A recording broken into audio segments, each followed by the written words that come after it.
কল্পনা করুন তো, আপনি শূন্যে ভাসছেন, নিচে অসীম অন্ধকার, আর সামান্য একটু ভুল করলেই আপনি মহাকাশে চিরতরে হারিয়ে যাবেন। মহাকাশে কাজ করাটা কিন্তু কোনো অ্যাডভেঞ্চার নয়, এটা একটা ভয়ঙ্কর বেঁচে থাকার লড়াই।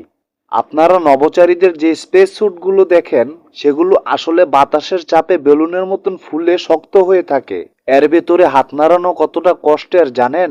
মনে করুন আপনি দুটো গ্লাভস পরে সূচের ভিতরে সুতা ঢোকানোর চেষ্টা করছেন, অবিকল সেরকম প্রতিটা সেকেন্ডে শরীরে প্রচণ্ড শক্তি খরচ করতে হয়। এই অবস্থায় কয়েক কেজি ওজনের যন্ত্রপাতি নিয়ে তারা যখন মেরামতের কাজ করেন, তখন প্রতিটি নাটবল্টু যেন এক একটা জীবনের ঝুঁকি। এখানে কোনো সেকেন্ডের চান্স নেই, ভুল মানেই মহাকাশে বিলীন হয়ে যাওয়া। এই কঠিন কাজগুলো কিন্তু পৃথিবী থেকে আমরা যা দেখি তার পেছনের আসল সত্য। আপনি যদি নিয়মিত নতুন ভিডিও চান, একটি লাইক দিয়ে পেজটিকে ফলো করে রাখুন।